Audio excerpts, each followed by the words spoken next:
That's great. All right, the Awesome. webinar has started. We are recording. Okay, let's call this meeting to order, the Tumwater Tree Board for Monday, February 12th, 2024. Roll call. We'll start with Brody. Go ahead. Brody Koval here. Mike Jackson here. Trent Grantham here. Brent Chapman. Anna Omen. Kenya. Tanya Nozawa here. Finally heard her. Yay. Wow. All right. Okay. Any changes to the agenda tonight? Oh, we have one absent. Jim Sedor is excused. Changes to the agenda? For me. Anybody have member report they want to talk about?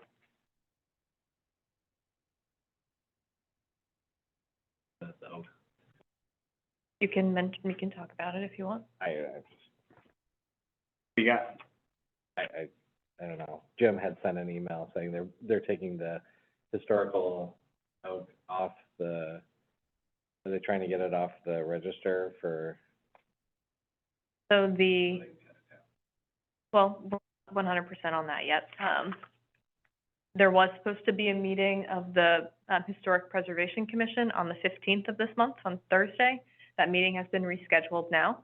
So I told Tanya via email she was going to give some comments on that. So it's now been rescheduled to March 21st at 6:30 p.m.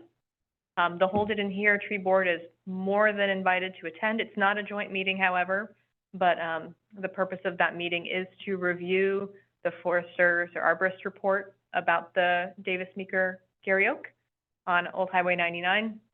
The staff recommendation, as far as I've heard, well, we're just going to discuss the results. Kevin, the forester, will be present for questions, and I think that the intention is to decide if it will get removed from the historic register or not. It is both a historic tree and a heritage tree, and also a protected species. So there will be more than one conversation about it, I'm sure. The tree board, per the city code, does not have any authority about delisting heritage trees. Any heritage tree can be delisted by written notice to the Community Development Department 2 weeks prior. That might be something that you want to change in the code when we revisit it, or not. But right now, it's the Historic Preservation Commission that takes the first action. Ask questions about that? I can try to answer them. Oh, trees, not necessarily process. Yeah. So I'm just curious if there's any prodigy that's been started from that tree. Not purposefully, but my understanding is that there's a number of younger Gary Oaks that are on the other side of the highway that we assume are related, but we don't know.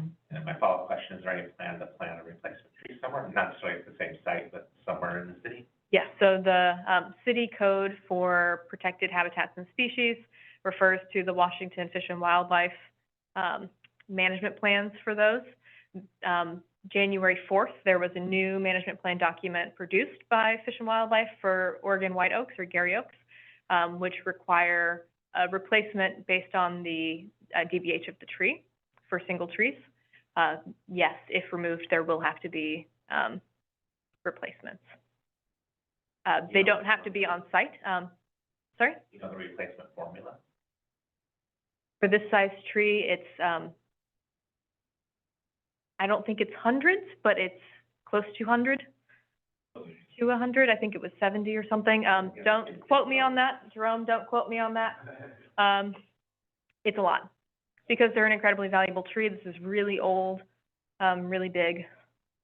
So per the code, we have to follow like our regular tree removal if the decision is to remove the tree, which that's not been 100% decided on, but we'll have to follow the Fish and Wildlife guidance, which the new updated stuff is, the previous stuff for the Oregon white oaks was published in 1998 and didn't speak about specific singular trees, only groves. This new document does.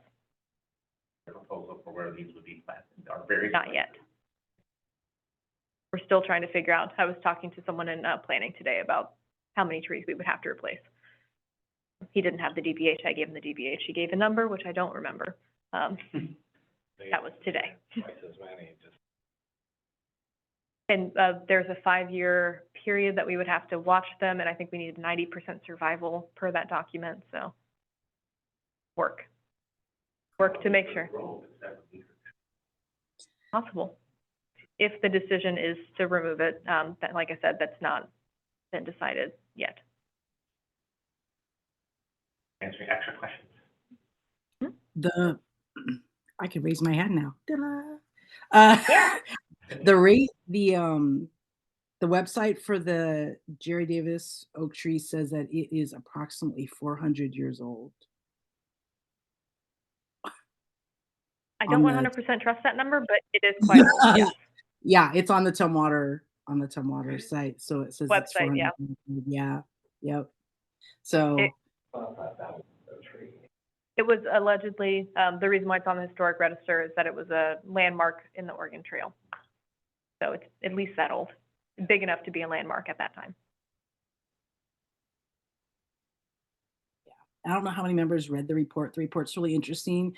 On one page, he says, yeah, there is some rot, but there is still a lot of good wood and it can be saved, but I don't know. And then at the end, it says, yeah, remove. We should remove it. So it's very interesting. The report goes back and forth.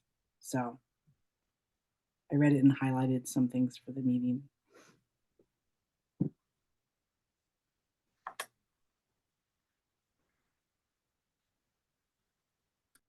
All right, coordinators report?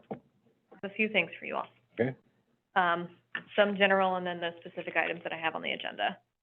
So I just talked about the historic preservation meeting, 3/21 at 6:30, that's the new date and time. On the 28th of this month, we'll be hosting our first of the 3 quarterly, it's only 3 of the quarters, but trainings for staff. We'll have it in here, 9 to noon on the 28th, Principles of Urban Forestry. So staff from community development, from transportation engineering, from parks, from water resources and sustainability, basically anyone who would touch a tree, think about a tree on a plan. They've been invited to come. You all are welcome to also attend as well if you'd like. I know Jim feels he's going to be auditing the class, he said. We also have 4 people from Tumwater School District that are joining in, and they'll probably be joining in on all of the classes. And M. Roberts from DNR is teaching. It'll be 2 hours in the classroom and then an hour out looking at the street trees around this building. So that's the first of those trainings that are asked for. I forgot to turn that off in the Urban Forestry Management Plan.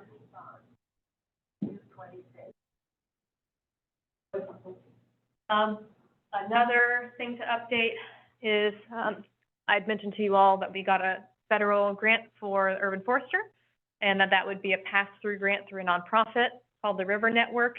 The River Network has executed their agreement with the Forest Service, so now we're getting to start our conversations with the River Network. I'm meeting with them on March 7th to discuss the scope of work. An interesting thing happened because of that pass-through, and I'm hoping that it's not a big deal, but I want to note it just in case. Because all of the pass-through partners that were nonprofits got match waivers from the federal government. Apparently all of the awardees from that pass-through are also supposed to be getting match waivers. We did not qualify for a match waiver, so we're trying to figure out a way to rework the scope so that we do qualify for it if we can. I'm really hopeful that that doesn't mean that we have to remove the staffing part. Really, really hopeful about that, but City council match it. the city council was already going to have to match it, so the urban forester salary and benefits was the largest chunk of the grant. Fingers crossed that we were able to figure out how we can fit for that match waiver. I've started talking to the Forest Service about using the Washington Department of Health Disparities, Environmental Health Disparities map, because there's a federal tool for environmental justice that doesn't outline anything in the city of Tumwater, but there's another federal tool for environmental justice that does. Which ones we use, if we can use the state one to be able to qualify for still getting that funding. So I'm navigating that. Hopefully, it works out perfectly and we get the money for the urban forester, just as we thought. Stay tuned. Those are my general updates. Then I have the updates on the tree inventory and maintenance plan project and the Washington Wildland Urban Interface update. Are there any questions about those other updates that I just shared so far?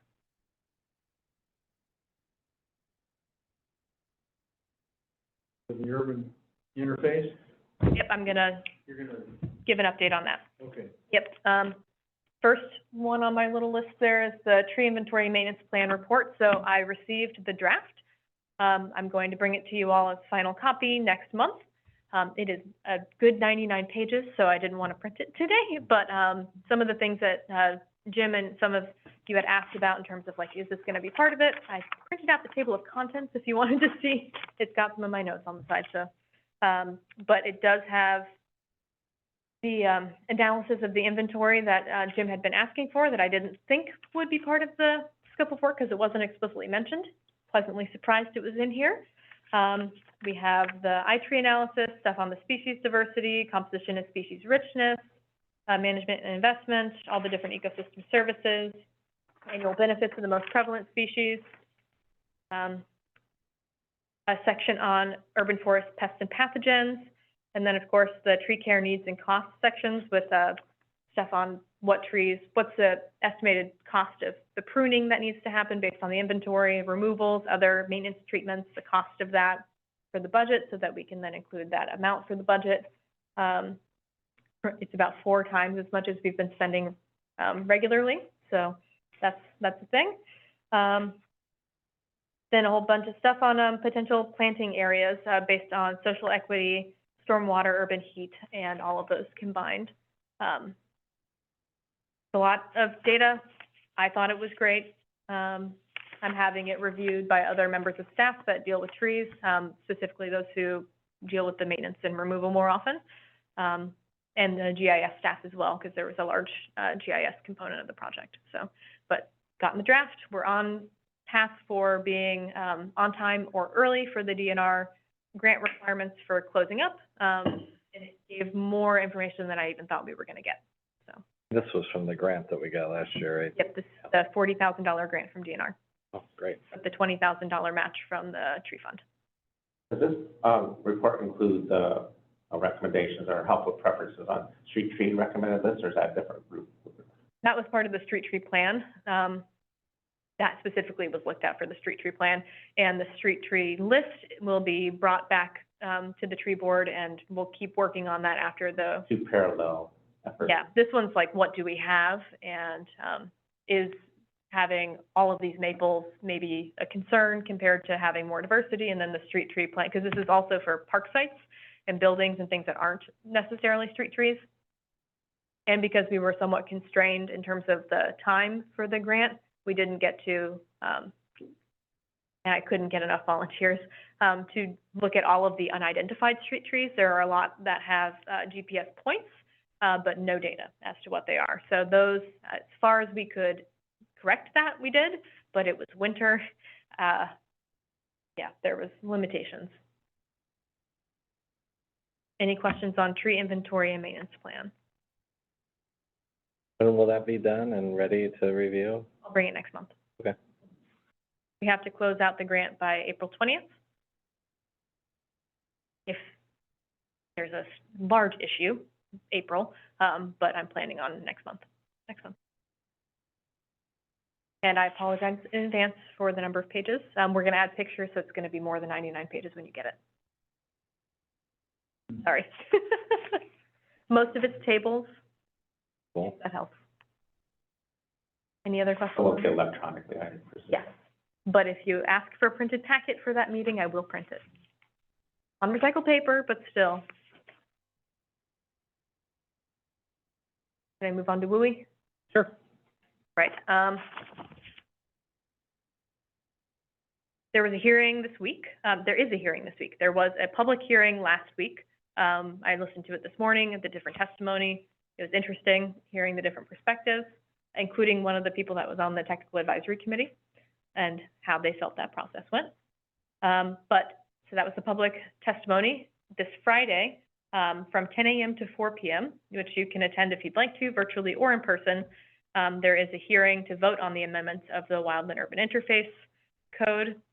I have here, and I can pass it around, I just made one copy. There are two options for amendments. One is to keep them as they are. Another option two is to remove all the Washington amendments and just have the International Wildland-Urban Interface Code. And then there's some changes to defensible space that accounts for the fact that urban areas have really adequate fire protection and fire departments with adequate water supplies to deal with fires if they happen. Some changes to what building officials are allowed to have more discretion on. Trees section of it is distance between the crowns of trees or structures is 10 feet, not less than 10 feet, or overhead electrical facilities, so it won't require like nothing, but a 10-foot spacing, which is nice. Removal of mature trees, of deadwood and litter should regularly be removed from mature trees to a height of 6 feet, so some specific pruning requirements. Still has the green grass stuff, including ivy, which is an invasive species. I don't know why that's in there, but so there's some improvements. Meanwhile, and the city prefers option two, so that's the removing the Washington amendments and just going with the International Building Code for the Wildland-Urban Interface. And Brad gave comment at the public comment thing last week that we're in support of the changes of the defensible space and Amendment 2, which is that International Building Code. Meanwhile, there's a bill that is moving along. Senate Bill 6120. I have the Senate bill report here if you would like to look at that. It basically, everyone agrees that the map was no good. So it's to, maybe not everyone that made public comment and myself agree that the map was no good. The map that was used was not a wildfire risk map. It was something to help with that on a general setting, but this bill tells DNR they must establish and maintain a statewide wildfire hazard map and a base level wildfire risk map for each county based on the criteria established in coordination with the State Fire Marshal's Office. Local governments may update the risk map based on local assessments and with approval by the jurisdiction's fire marshal. So to have an improved map that's of risk specifically, instead of vegetation here, vegetation there. So I can pass both of those around if you'd like to look at it. The bill is moving, it seems like. It was just referred to local government today, the local government committee. It was referred to a different committee, and then I guess they decided that it needed to go to local government committee instead. I didn't see any movement on it today since I wrote these notes this morning. And the cities, while we wait for the state map from DNR, we can create our own wildfire hazard and base level wildfire risk map until there's a new map by the state. And within 6 months of that new map by the state happening, then we start having to use the map. So who's voting this Friday? Is that, The Building Code Council, which the bill might eliminate their purview of this period. So there were some comments at the Building Code Council last week about why don't you all just like delay this further and wait and see what shakes out at legislature. So we'll see what that decision is. when does the legislature close? Is it at the end of March? 3 more weeks. 4 weeks? Oh. Just past Chamber of Origin cutoff. I'm not an expert on this, but I tried to bring you an update. Oh, yeah. Just don't ask us to analyze any bills. I printed the bill summary instead of the bill because I figured it might even change between when I printed it and when I came here tonight. The second engrossed bill, I think. So is the bill in, what is it? It's got to go through council first, right? February 9th was read in the Ag Natural Resources Committee in the House, but relieved of further consideration, then referred to local government.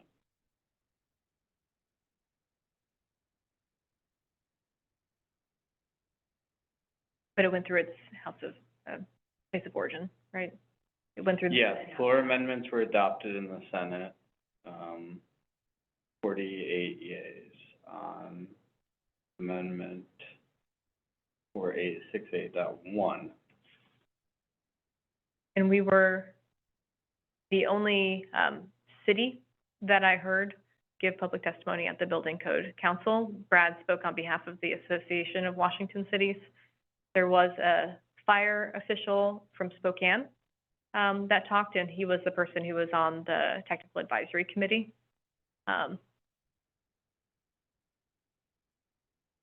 Everybody else, there was a building association, and everybody else were tree advocates that I heard speak, including Audubon Society talking about the impacts. There was also what I thought was a phenomenal comment from the Washington Fish and Wildlife about how this and critical areas didn't work. Any questions? Does that mean the code amendments are gonna continue moving forward next month, or are we still waiting? Unless they make a different decision on Friday to potentially delay it further.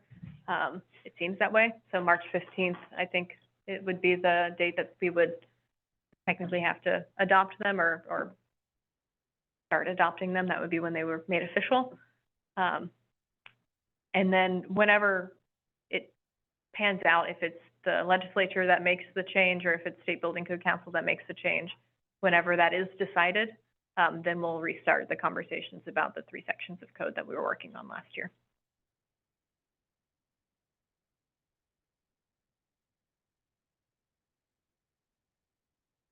Any other questions? Okay, that was my update for you all. All right, public comment? I have a person on the phone, and Jerome or phone caller, could you please raise your virtual hand if you would like to speak? Public comment.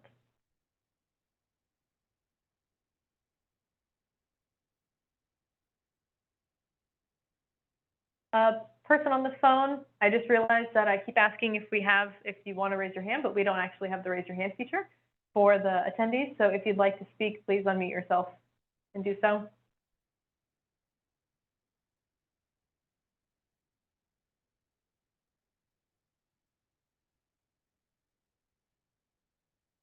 And Jerome, if you would like to speak, please, you have the ability to unmute yourself at this time.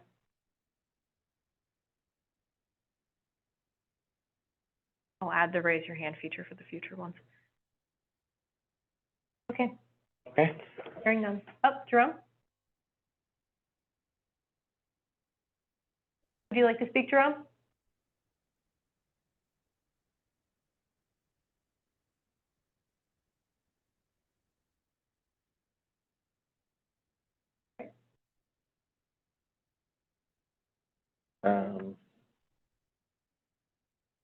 Arbor Day. The proclamation's on the agenda, as you all approved, for April 16th, I think is the date, yep. We are on track for the historical park event. I ordered the seeds. I have the seeds. We went over budget, but that's okay. It's 100 of them, and I ordered the plants. I requested quotes from multiple different locations, and the best quote that I got is from the place that we keep getting them from here in Tumwater. But they said that they had them all. They actually physically have them all on site already, but I'm having them hold them there so that I don't accidentally kill them between now and April 20th.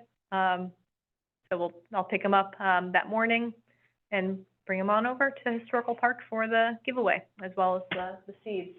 Have the handouts that we give away about planting and all of the same ones that we've given out every year. And this year, you all had, because we're going to be doing the kind of choose your own adventure in terms of the pamphlet instead of giving pre-packed stuff, I figured having a single page for each species would be helpful, so no one's confused if there's 3 on a page and they don't remember which one they got. So now I would like to go through the handouts. 1, do you like the design? 2, is the content correct? Are there any changes that you would like to be made, so that maybe these can get finalized? So, taking notes. I think it might be good for the plants that maybe have 2 names, recognized names, maybe include both. Okay. How about botanical name? We go forever on common names. But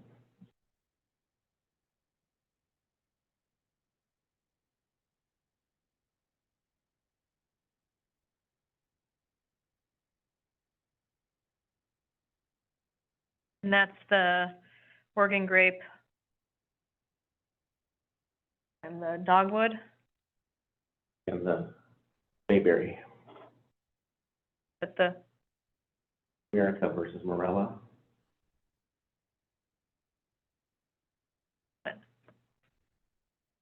Unless there's others, those were the three we were talking about earlier. Yeah, I think the three are it. changes? Any other changes that you would like to the handouts? Feel free to. So I can scroll through them, because I realized I only printed 3. Oh, right. So this is the dogwood one. I tried to get a picture of the flower and of the bark. Tried to have consistent information on height, width, sun, and soil moisture. Last year, there were some that didn't have all of that information, so I tried to get it all. And the wildlife benefits.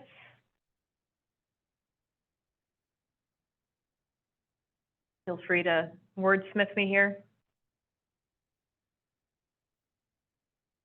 Always two coins, or two sides to every coin. The red twig dogwood's good for the deer and elk to eat, but it may upset the homeowner, if they're not expecting it to be eaten to the ground. Deer resistant, apparently. So, at least when it's young. I like the way you're leading with the positive for the wildlife.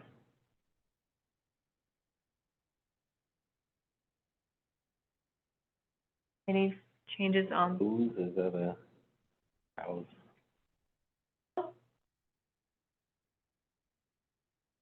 Provides covers of many species of browse for deer. oh, browse, which one is that? Creepy Oregon grape.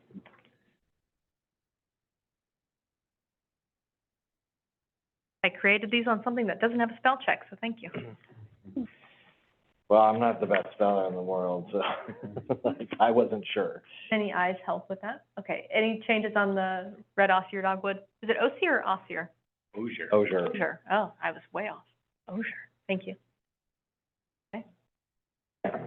Wax myrtle, is it okay that I added one of the birds that likes it?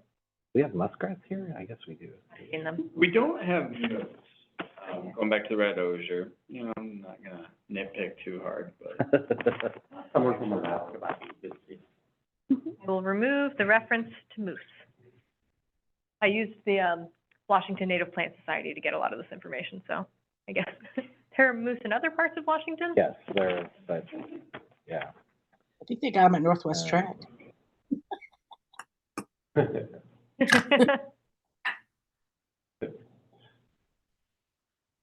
I think Big they're wax myrtle, any, really nice. They came out really nice. I like the way you have Thank all the you. information broke down. It's real easy. any changes for Pacific wax myrtle? For consistency, I know you have the other scientific names italicized, but not the Frankia.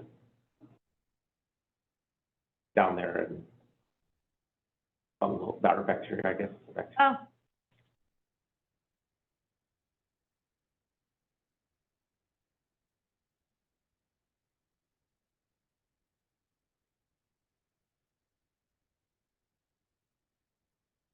SP would not be italicized.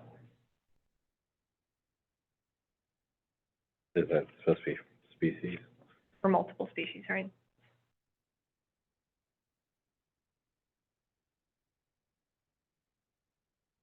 Other changes?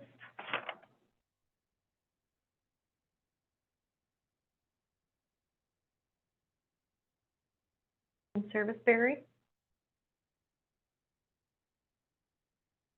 I don't think we have tanagers, bird? do we? Yeah. We do? Nice. So the- Those be capitalized? Might see one once a year. Really? All right, I'm gonna keep my eye out. I have the birds are capitalized up there. Common name. Mm. Yeah, but in the wildlife benefits, they're not. Swallowtail, brown elephant. Kind of nitpicky, but No, that's, Just consistent one way or the other. Hmm? Either capitalized or not, unless it's a proper noun. Technically, they're not capitalized unless it's a proper noun, but if you want to capitalize them all, they shall be capitalized. Endeavor to be consistent.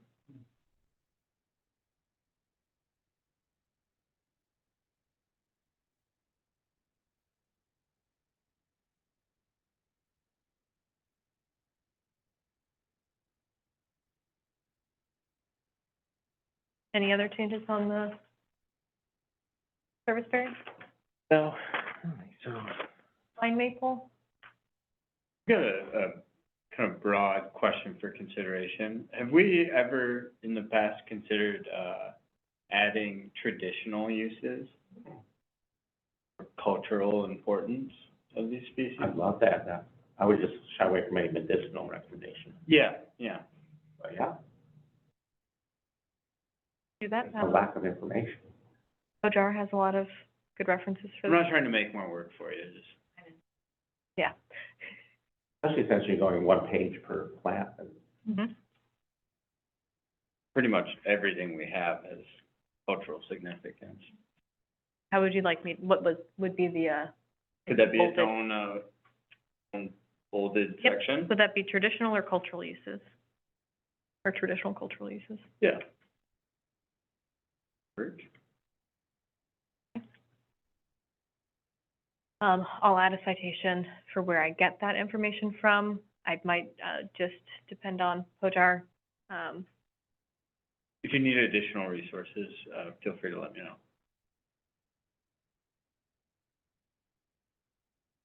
good call.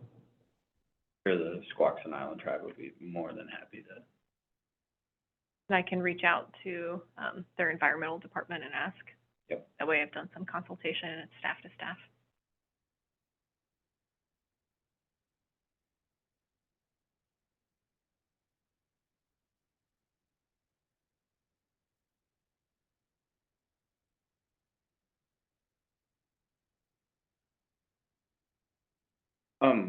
Where's everybody at on the width of vine maple based on your experience? That looks skinny. It seems a bit off to me. Clusters can go to 5 to 8 feet. This was a missing piece of information last year on our handout that I used the Native Plant Society to get the information, but Gotcha. not to say that that's what we experience here locally. Grace Harbor. It's pretty big. So change that to, It's tough, I don't wanna Well, it'd be a long shy time. people away from planting it in front of their window thinking it's gonna be 40 feet, but they definitely could. Certainly wider. It takes a while to get there. Yeah, I've never seen one mature at 3 to 5 feet wide, even unless it goes straight. What's our recommendation for updating width? 10 to 15 feet.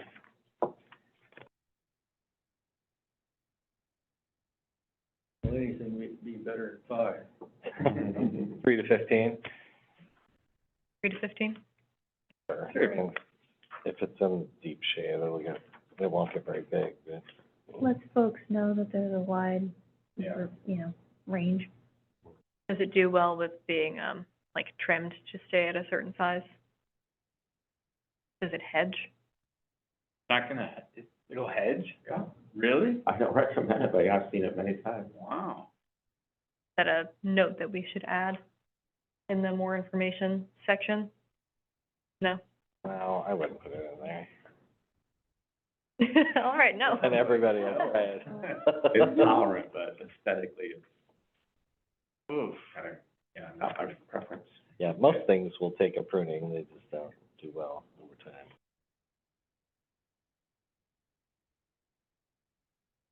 Any other changes on vine maple? No. Creeping Oregon grape.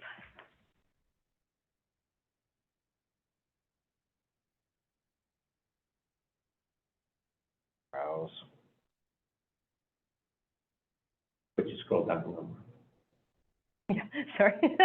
I mean, you could put berberis on there too, which they're now referring to it as part of the, When you say width spreads 12 to 36 inches,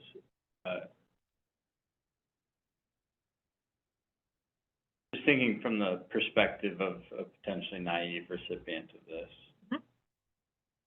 One plant's not gonna get 3 feet up from the rhizomes, from the colonies. How do we effectively communicate with people who have no experience with this? Like me. I've never grown this. 12 inches is realistic for a plant. Width is 12 inches. And I would just put highly variable for every line.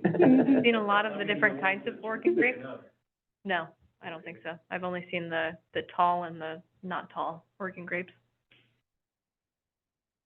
This is really nice. It's the tall Oregon grape and then just regular Oregon grape? Or lower, like so. Yeah. And there's Nervosa, which is different. They all kind of look the same. I don't know. I'd be okay with this saying 36 inches.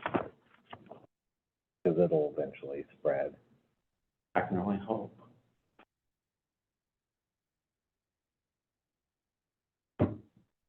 Any other changes for this one? No? The seeds. Do you have seeds of just this, or you have a mixed seed of? I have showing milkweed and I have a Pacific Northwest wildflower. Which I know there's not a lot of information on the Pacific Northwest wildflower on the next page, because it's just too many species to be able to describe them all. Yeah. Any changes on this one? How many seed packets did you get? I got 50 of each. No, I got 100 of each. I got 50 of each, sorry. Brought the order form so I would remember. And we were gone, those were gone early. Yeah. Yep, we bought 50 of the showy milkweed last year, but you all had suggested that we have 100 seeds this year, so, but not just showy milkweed. So I got a Pacific Northwest native wild mix and a showy milkweed from the same company that we had last year, so that I could save on shipping. And that definitely did put us over the $1,000 budget that we normally spend for this, but it just comes out of the rest of my budget, so I'm not gonna be mad.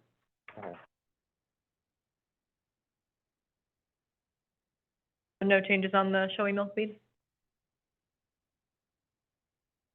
Did anybody plant that? Does that do all right here? I know it's kind of an eastern Washington plant.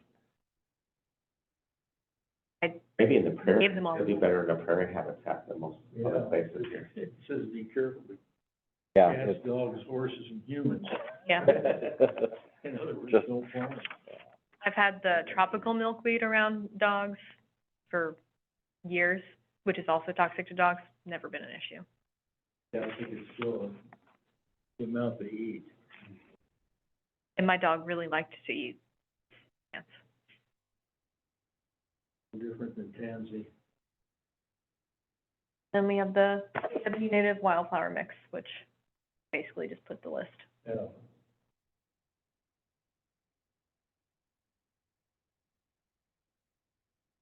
Any benefit to parsing the annuals versus perennials? So people know what they can expect to come back? I would need your help with that. You, Martha Behrman, we say it's the mix of annuals and perennials.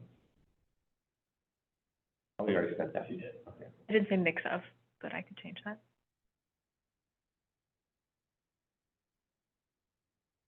Good.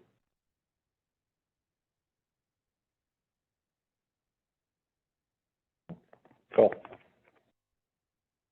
Okay, I will make those changes. I can bring a new version March, along with this nice 100-plus page maintenance plan.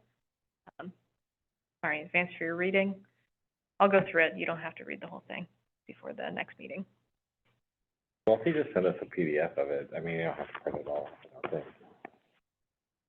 Unless somebody wants a hard copy. And then, did I remember right, Jim volunteered to label the plants? Yes. Got those nice wooden markers. I have some of the ones for the serviceberry and the vine maple left, just a couple.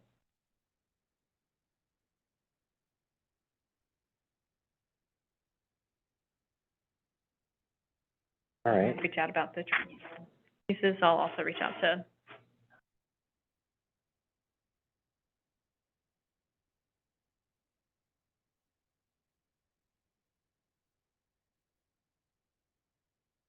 And did you get any more feedback about having a more formal tree planting ceremony?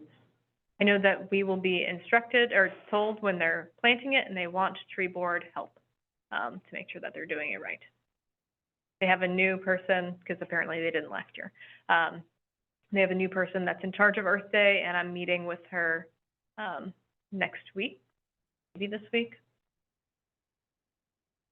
or next week, to talk about Arbor Day, Earth Day, and, general volunteering, so I think you might know what they're planting by next month. ask.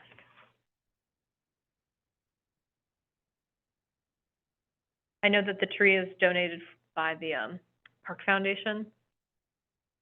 Well, I remember Jim was also seeing if there was like a volunteer or some person's name in somewhere that could be associated with it. I think you were gonna look into if there's any existing recognition that we could tap into. There's a regular general one for thanks volunteers, but to the best of my knowledge, there's no like, you're the best volunteer of the year.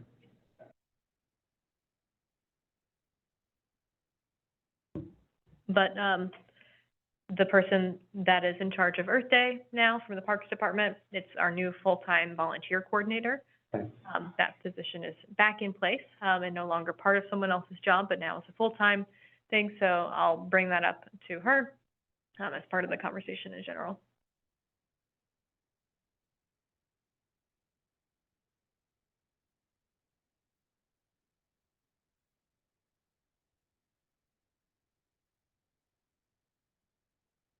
All right. Anything else? At our next meeting, 3/11/2024, that's, we're not doing a joint meeting next month either. No, the historic preservation will be, you're invited, not a joint meeting, and after, this will be at some point, I'm waiting to hear back if it's gonna be April or May with the planning commission. And I'm leaving for Mexico the day after that meeting, or maybe even right after our meetings, to go scuba diving, so whatever we give me in terms of follow-ups, it'll be delayed after that meeting, but then I'll be back. Perfect. Okay, well, that's it. I guess we can set a motion to adjourn. All in favor?